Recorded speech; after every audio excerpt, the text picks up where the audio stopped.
നമ്മുടെ രാജ്യത്തെ ഒരു സംസ്ഥാനത്തിലെ മുഖ്യമന്ത്രി ജയിലിലാണ്. ഒരു മുഖ്യമന്ത്രി ജയിലിൽ കിടക്കാൻ തുടങ്ങിയിട്ട് 50 നാളുകൾ പിന്നിടുകയാണ്. എന്താണ് ഇതിനകത്ത് അടിസ്ഥാനപരമായ കാരണം? കാര്യങ്ങളെല്ലാം ഏത് തരത്തിൽ മാറും? കേജ്രിവാളിന് എന്ത് സംഭവിക്കും എന്നുള്ള കാര്യത്തിൽ ഉത്കണ്ഠയുണ്ട്.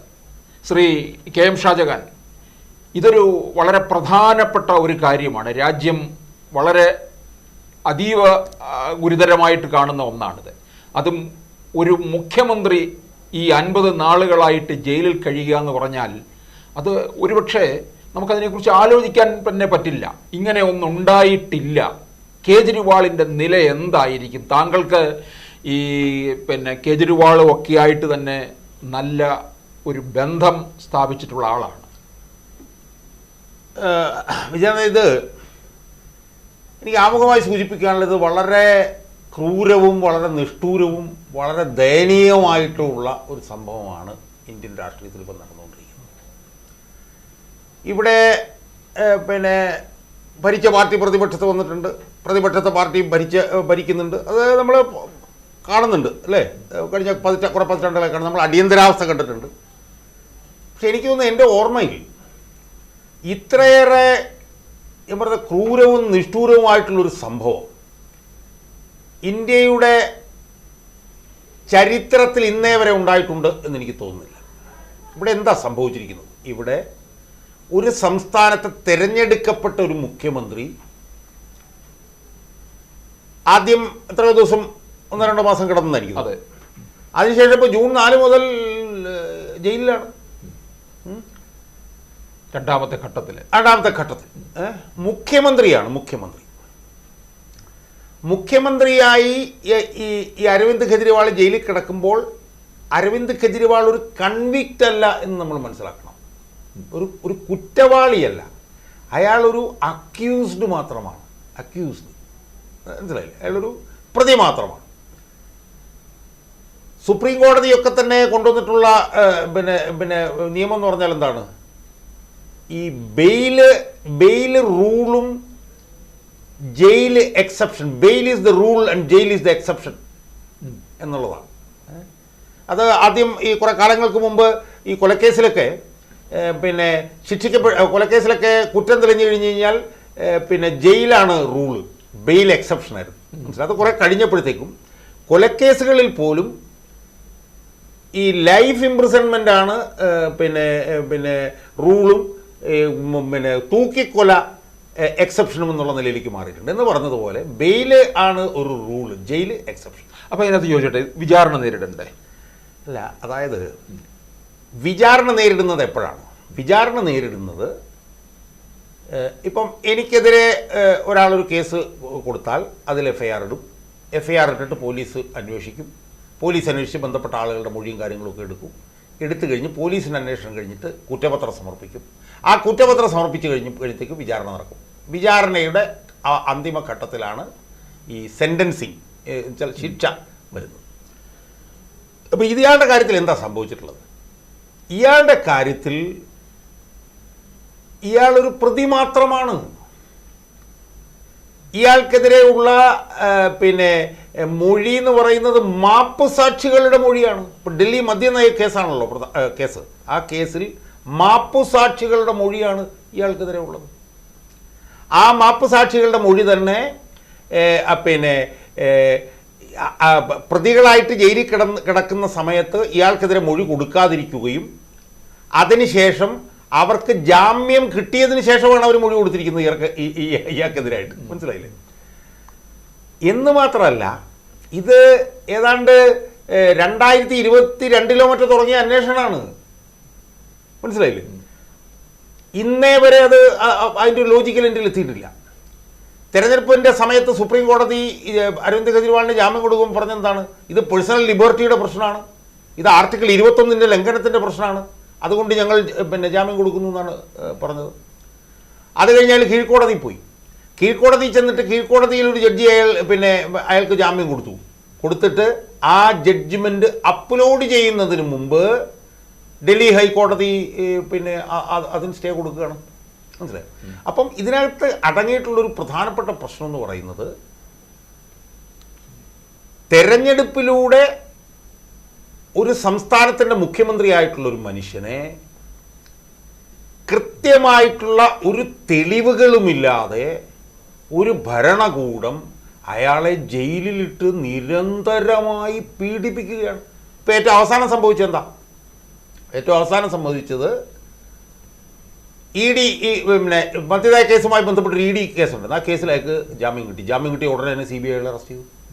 അതാണ് അരവിന്ദ് കെജ്രിവാളിൻ്റെ അഭിഭാഷകനായിട്ടുള്ള മനോജ് ബിഷേഷ് സിംഗ് പറഞ്ഞത് ഇതൊരു ഇൻഷുറൻസ് അറസ്റ്റാണ് എന്ന് പറഞ്ഞത്. എന്ന് വിചാരം മനസ്സിലാക്കണം വെച്ചാൽ ഏതാണ്ട് 2 വർഷങ്ങൾക്ക് മുമ്പ് CBI ഇയാളെ 9 മണിക്കൂർ ചോദ്യം ചെയ്തതാണ്.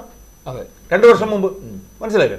ആ CBI ആണ് ഇപ്പം ഇവിടെ അയാളെ ഒരു കേസിൽ ജാമ്യം കൊടുക്കുമ്പോഴത്തേക്കും അയാളെ അടുത്ത കേസിൽ അറസ്റ്റ് ചെയ്തു. ഇതിനകത്ത് ഏറ്റവും ദയനീയമായിട്ടുള്ളൊരു കാര്യവും അരവിന്ദ് കെജ്രിവാളിൻ്റെ അഭിഭാഷകനായിട്ടുള്ള മനോജ് ബിഷേഷ് സിംഗ് ആവർത്തിച്ച് പറഞ്ഞിട്ടുള്ളൊരു കാര്യം, നീതിന്യായ വ്യവസ്ഥ കാണിക്കുന്ന ഒരു കള്ളക്കളിയാണ്. നീതിന്യായ വ്യവസ്ഥയ്ക്ക്, കോടതികൾക്ക് ഭരണകൂടത്തെ ഭയമാണ്. ആ ഭയത്തിൻ്റെ അടിസ്ഥാനത്തിൽ ആണ് അവർ ഇയാൾക്ക് ജാമ്യം കൊടുക്കാതെ ഇയാൾക്ക് ജയിലിൽ ഇയാളെ ഇട്ടിരിക്കുന്നത്. ഇപ്പം എന്താ സ്ഥിതി?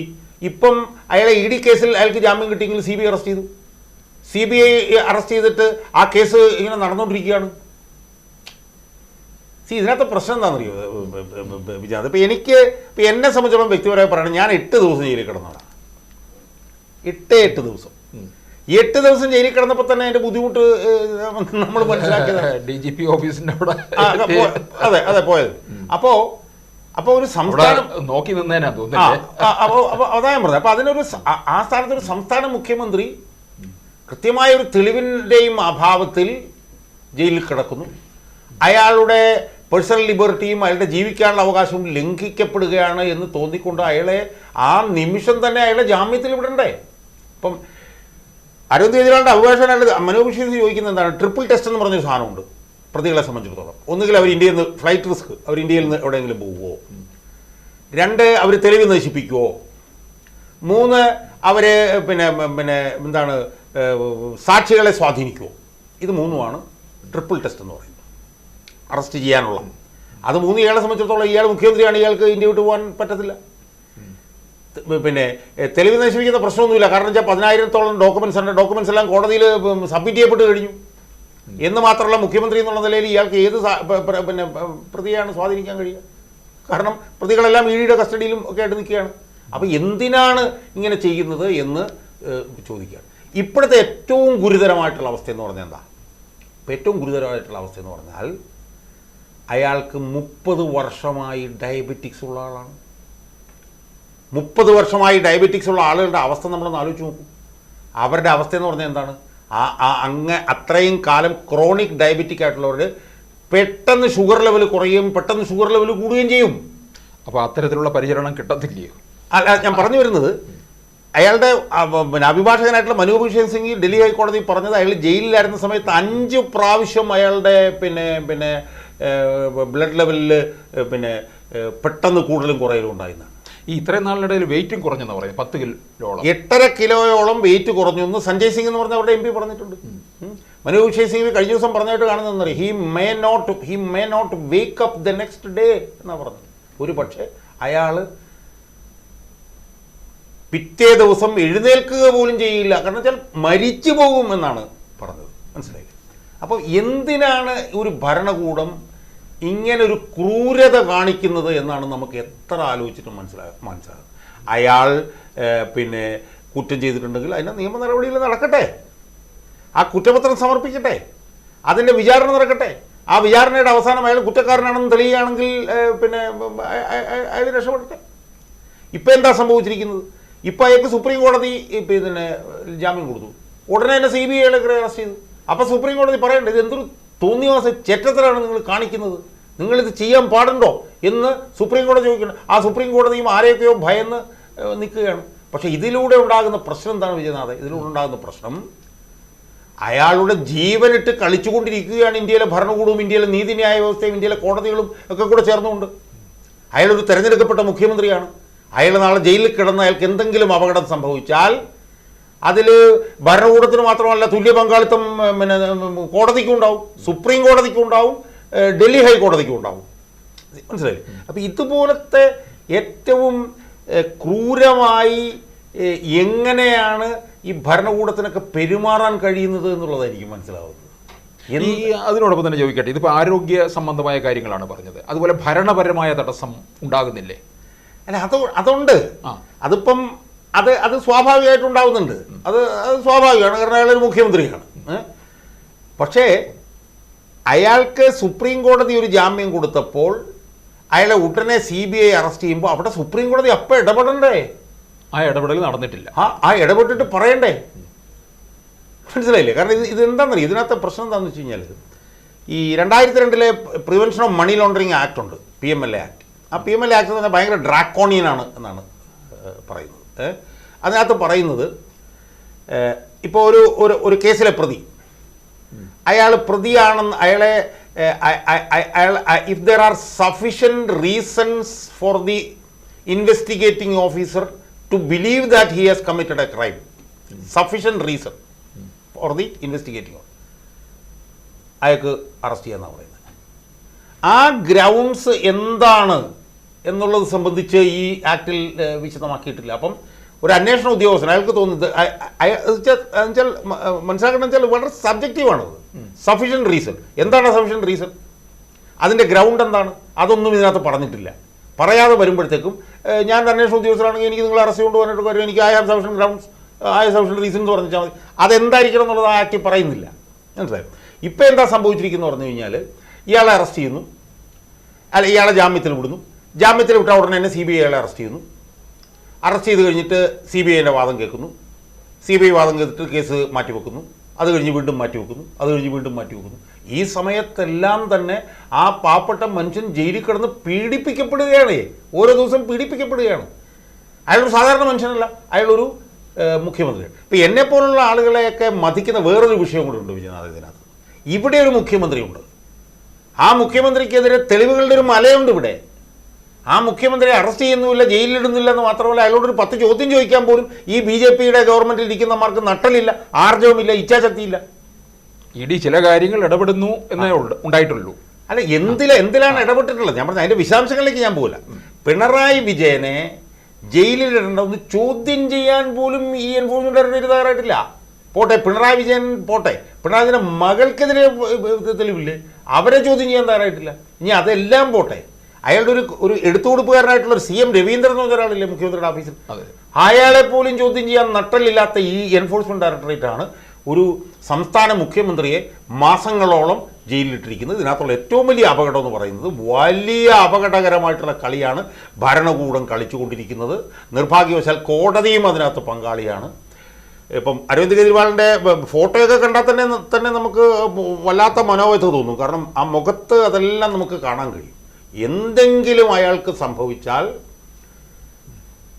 അത് ഉണ്ടാക്കാൻ പോകുന്ന പ്രത്യാഘാതം അതിഗുരുതരമായിരിക്കും എന്നുള്ളത് മാത്രമേ നമുക്ക് പറയാൻ കഴിയുള്ളൂ. പക്ഷേ ഇവിടെ ഈ പറഞ്ഞതുപോലെ ഇത്രയേറെ നിയമങ്ങളും ഇത്രയേറെ ശക്തമായ നിയമവ്യവസ്ഥയും ഇത്രയേറെ ശക്തമായിട്ടുള്ള കോടതികളും കാര്യങ്ങളൊക്കെ ഉണ്ടായിട്ട് പോലും ഒരു സംസ്ഥാന മുഖ്യമന്ത്രി ഇതുപോലെ ജയിലിൽ കിടന്ന് ഇല്ലാത്ത കാര്യത്തിന് നിരന്തരമായി പീഡിപ്പിക്കപ്പെടുന്നു എന്നുള്ളത് ഏറ്റവും ദയനീയമായിട്ടുള്ള കാര്യമാണ്. നരേന്ദ്രമോദി എന്ന് പറഞ്ഞ പ്രധാനമന്ത്രിക്ക് എങ്ങനെയാണ് ഇത്രയും ക്രൂരനാവാൻ പറ്റും? അയാൾ എനിക്ക് എൻ്റെ സ്വന്തം അഭിപ്രായത്തിൽ അയാൾ ക്രൂരനാണെന്നുള്ള അഭിപ്രായം എനിക്കുണ്ട്, അവിടെ നിൽക്കട്ടെ. പക്ഷേ രാഷ്ട്രീയ രംഗത്ത് നിൽക്കുന്ന ഒരു സംസ്ഥാന മുഖ്യമന്ത്രിയെ ഇത്രത്തോളം ക്രൂരമായി പീഡിപ്പിക്കുക എന്ന് പറഞ്ഞാൽ എന്തൊരു മനസാക്ഷിയാണ് ആ മനുഷ്യനുള്ളത് എന്നാണ് എനിക്ക് മനസ്സിലാക്കാൻ കഴിയാത്തത്.